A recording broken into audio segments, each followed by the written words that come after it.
मेरा बेटा इंजीनियर बनेगा। मेरा बेटा डॉक्टर बनेगा। काश कि ये भी बोला जाता कि मेरा बेटा बड़ा होके आर्टिस्ट बनेगा।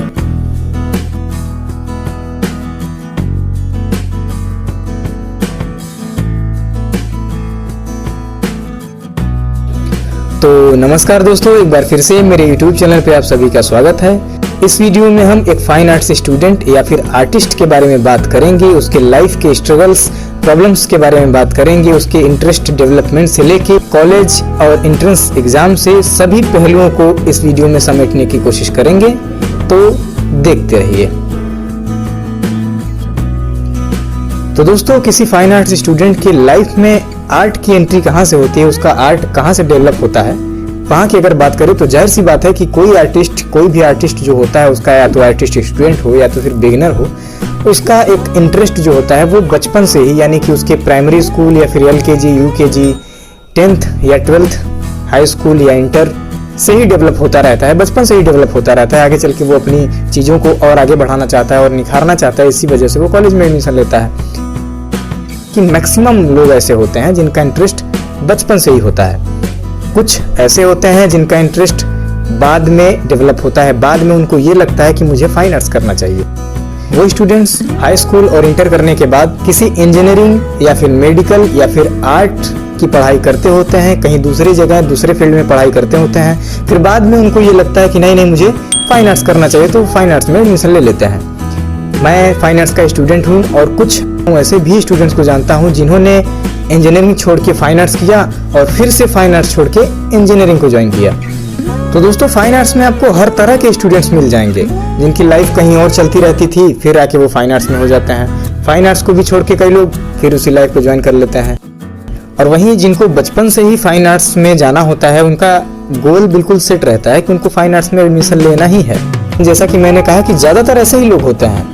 वहीं कुछ परसेंट के जो लोग होते हैं उनको बाद में वो चीज़ गाइड मिलता है किसी अदर पर्सन के थ्रू, तो बाद में वो फाइन आर्ट्स की तरफ आगे बढ़ते हैं और उसको करते हैं। तो दोस्तों, ये तो रहा किसी स्टूडेंट का अपने आर्ट के प्रति जागरूक हो जाना, जिसमें कुछ स्टूडेंट्स ऐसे होते हैं जो बचपन से ही अपने आप को प्रिपरेशन देते रहते हैं, प्रिपेयर करते रहते हैं। वहीं कुछ लोगों को बाद में ये पता चलता है कि हमको फाइन आर्ट्स करना है किसी दूसरे फील्ड में जाने के बाद। असली बात तो ये है कि आपको फाइन आर्ट्स क्यों करना है। ये सवाल आप भी अपने आप से पूछिएगा। अगर आपको फाइन आर्ट्स करना है तो मान लीजिए कि आपको BFA करना है, तो क्यों करना है? क्या आपको BFA इसलिए करना है कि आप अपनी स्किल्स को आगे बढ़ाना चाहते हैं, या फिर BFA आपको इसलिए करना है कि आपको सर्टिफिकेट लेना है आर्ट का? खैर दोस्तों, मैं आपको बताता हूँ कि BFA करना चाहिए या नहीं करना चाहिए। अगर करना चाहिए तो क्यों करना चाहिए, अगर नहीं करना चाहिए तो क्यों नहीं करना चाहिए। तो देखिए दोस्तों, अगर आप अपनी स्किल्स को आगे बढ़ाना चाहते हैं तो आपको BFA करने की कोई ज़रूरत नहीं है, क्योंकि आप अगर चाहें तो आप अपने आप से प्रैक्टिस कर सकते हैं। आप YouTube की वीडियोस देख सकते हैं, काफ़ी अच्छा उदाहरण है आपके लिए। आप YouTube से सीख सकते हैं, उसके अलावा किसी अदर पर्सन के गाइडेंस से सीख सकते हैं। आप अपनी स्किल को बढ़ाने के लिए कुछ भी कर सकते हैं, आपको BFA की कोई ज़रूरत नहीं है। लेकिन अगर आप खुद से प्रैक्टिस करेंगे, खुद से अपनी स्किल बढ़ाने की कोशिश करेंगे, तो नो डाउट कि आपकी स्किल बढ़ेगी। जाहिर सी बात है दोस्तों, अगर आप प्रैक्टिस करते रहेंगे तो आपकी स्किल बढ़ती चली जाएगी। लेकिन जितना आप अपने आप को वक्त देंगे, जितना आप अपनी प्रैक्टिस के लिए वक्त देंगे, उतना टाइम कोई और आदमी जो उस अच्छे लेवल पे पहुंच चुका है, जो एक अच्छा टीचर हो चुका है, वो आपको अपनी लाइफ का यूज किया हुआ टाइम आपको एक गाइडेंस के रूप में मिलेगा BFA करने में। अगर आप BFA करते हैं तो आपको एक अच्छा गाइड मिलेगा, अच्छे टीचर्स मिलेंगे, अच्छे प्रोफेसर्स मिलेंगे, जो आपको सिर्फ आप जिस फील्ड में काम कर रहे हैं उस चीज़ को साथ में रख के, उसके अलावा और भी ढेर सारे आर्ट से रिलेटेड ढेर सारी नॉलेज आपको BFA में मिलेंगी। अगर आप पेंटिंग कर रहे हैं या पोर्ट्रेट कर रहे हैं तो आप अपनी स्किल अगर बढ़ाएंगे तो सिर्फ पोर्ट्रेट में बढ़ाते चले जाएंगे। लेकिन अगर आप चाहते हैं और अच्छे से आर्ट को समझना, आर्ट है क्या एक्चुअल में, तो आप BFA करेंगे तो आपको और अच्छे से आसानी से समझ में आएगा। और जैसा कि मैंने कहा कि आपको जब अच्छे टीचर मिलेंगे, उनके गाइडेंस में अगर आप काम करेंगे, तो नो डाउट जितना आप अपने वक्त, अपने स्किल को डेवलप करने के लिए खुद का टाइम देंगे, उससे कहीं ज़्यादा अगर आपको कोई टीचर, कोई प्रोफेसर गाइड करेगा तो उसको और भी अच्छे से आप कर पाएंगे। वो कहा गया है ना कि बिना गुरु के ज्ञान अधूरा है। तो जी हाँ दोस्तों, ऐसा ही समझ लीजिए। तो अगर आप चाहें तो खुद से अपनी स्किल को बढ़ा सकते हैं, लेकिन अगर आप चाहें कि कम टाइम में और अच्छे से आप अपने स्किल को बढ़ाएं और अच्छे से उस चीज़ को समझें, तो आपको BFA, MFA, NID या NIFT जैसी फाइन आर्ट्स करने की ज़रूरत है। और साथ ही साथ अगर सर्टिफिकेट की बात करें तो सर्टिफिकेट तो आपको मिलता ही है, उसका अपना एक अलग ही बेनिफिट है। उससे आपको एक गारंटी मिल जाती है, एक सिक्योरिटी मिल जाती है कि आपने ये कोर्स किया है तो आपके पास ये स्किल होगा। हालांकि स्किल की अगर बात करें तो किसी भी प्राइवेट कंपनी में या किसी भी प्राइवेट जगह पे अगर आपके पास स्किल है, अगर आपका काम अच्छा है, तो कोई आपको रोक नहीं सकता कहीं भी जाने से। लेकिन अगर आपका सर्टिफिकेट भी आपके साथ रहता है तो और भी अच्छी बात है। आपको गवर्नमेंट जॉब और प्राइवेट जॉब्स में भी सर्टिफिकेट की वजह से अच्छा प्रेफरेंस मिल सकता है, अच्छी जॉब मिल सकती है। नो डाउट आप अच्छे टीचर हो सकते हैं गवर्नमेंट जॉब में। तो दोस्तों इसलिए BFA करना जरूरी है। आप ना चाहें तो आपको BFA करने की कोई जरूरत नहीं है, बस आपका वर्क अच्छा होना चाहिए, आपकी स्किल्स अच्छी होनी चाहिए, आपको आपके घर से उठा के जॉब दिया जाएगा। तो दोस्तों ये देखा हमने कि हमें फाइन आर्ट्स करना चाहिए या नहीं करना चाहिए। चलिए अब मान लेते हैं कि स्टूडेंट फाइन आर्ट्स करने के लिए तैयार हो गया और उसको फाइन आर्ट्स करना है। असली खेल तो यहाँ से शुरू होता है, क्योंकि यहाँ हमको हमारे घर वालों को ये ट्रस्ट दिलाना पड़ता है कि फाइन आर्ट्स में हम अपना करियर बना सकते हैं। एक्सप्लेन करना होता है कि हाँ ये भी एक कोर्स है, इसको करने के बाद हम सक्सेस हो सकते हैं। वहीं घर के आसपास पड़ोस के रिलेटिव्स में कुछ ऐसे भी लोग मिलेंगे आपको जो इंजीनियरिंग करते होंगे, मेडिकल साइंस लिए होंगे, डॉक्टरी करते होंगे। वो अलग समझाएंगे आपके घर वालों को आपको कि बेटा सोच समझ के कदम बढ़ाना आगे। और इसमें गलती हमारे घर वालों या रिलेटिव्स का नहीं है, हमारा एजुकेशन सिस्टम ही ऐसा है कि जो आर्ट को उतना महत्व ही नहीं देता। और इस वजह से लोगों को ऊपर ऊपर लगता भी है कि फाइन आर्ट्स में क्या है, लड़का पेंटिंग बनाएगा या ड्राइंग करेगा, इन सब में इतना बड़ा करियर कहाँ है, कहाँ छिपा हुआ है। अच्छे से इंजीनियरिंग करे, डॉक्टरी करे। इतनी ढेर सारी बातें सुनने के बाद जो बंदा डिसाइड किया होता है वो खुद ही कंफ्यूज हो जाता है कि मैं फाइन आर्ट्स करूं या ना करूं, जबकि बंदे को किसी और स्ट्रीम में, किसी और फील्ड में मन नहीं लग रहा है। उसको यही करना है क्योंकि इसमें उसका मन लग रहा है और वो इस चीज़ को अच्छा कर ले रहा है। तो यहाँ पे आपको अपनी फैमिली को मनाना पड़ता है। तो दोस्तों मैक्सिमम लोग ऐसे होते हैं जिनको इन तकलीफों का सामना करना पड़ता है, घर वालों को समझाना पड़ता है, मनाना पड़ता है, उनसे परमिशन लेनी पड़ती है।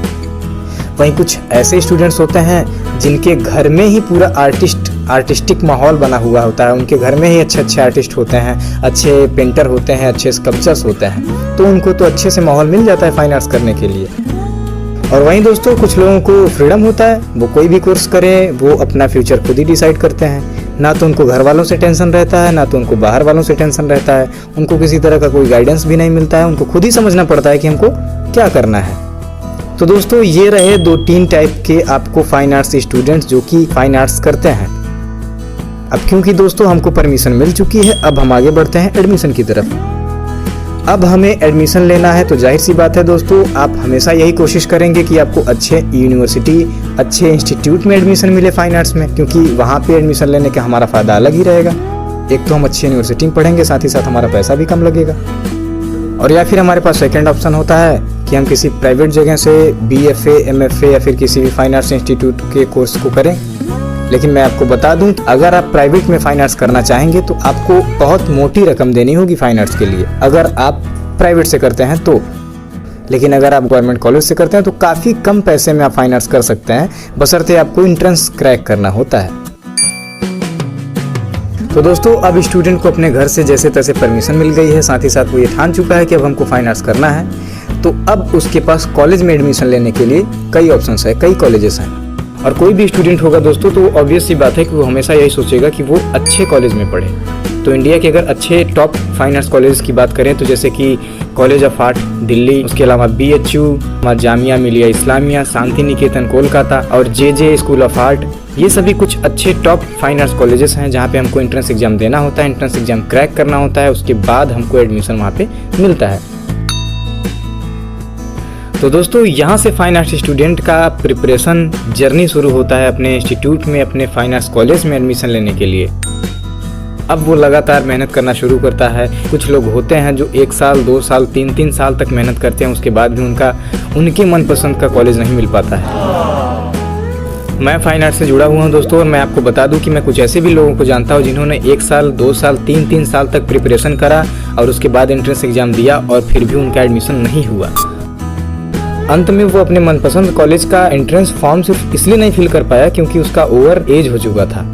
अंततः उसको एक दूसरे कॉलेज में एडमिशन लेना पड़ा। तो दोस्तों आप समझ सकते हैं कि अच्छे कॉलेज में एडमिशन लेना कितना मुश्किल है, कितना मेहनत करना पड़ता है वहाँ पे जाने के लिए।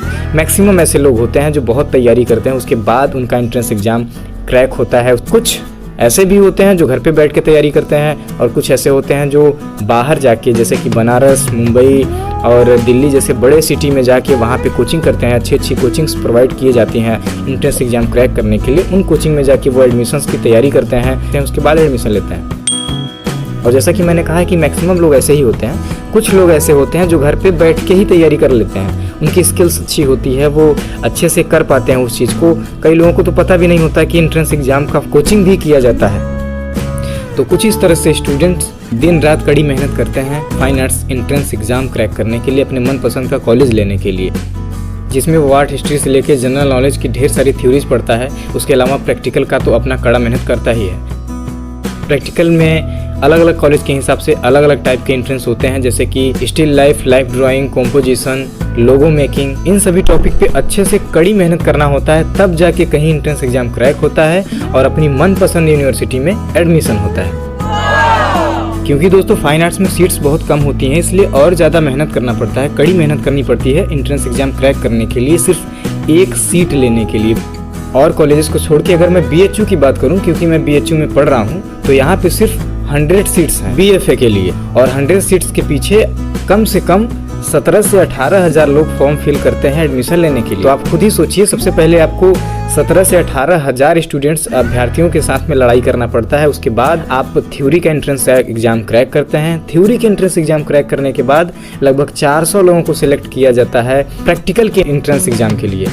फिर उसके बाद प्रैक्टिकल का एंट्रेंस एग्जाम आप क्रैक करेंगे। उसके बाद उसमें से यानी कि 400 में से सिर्फ 100 लोगों को एंट्रेंस एग्जाम में पास किया जाएगा, एडमिशन दिया जाएगा। तो आप 17,000 बच्चों में से 100 बच्चे हैं। तो दोस्तों इतने लोगों को पीछे छोड़ने के बाद अपने मनपसंद कॉलेज में एडमिशन मिलता है। और फिलहाल के लिए दोस्तों इस वीडियो में बस इतना ही। वीडियो अगर अच्छा और नॉलेजेबल लगा हो तो प्लीज़ वीडियो को लाइक करिए, कमेंट करके बताइए कि आपको कैसा लगा। अगर आप चैनल पे नए हैं तो प्लीज़ सब्सक्राइब करिए, बेल आइकन को भी क्लिक करिए। Thanks for watching, best of luck and bye.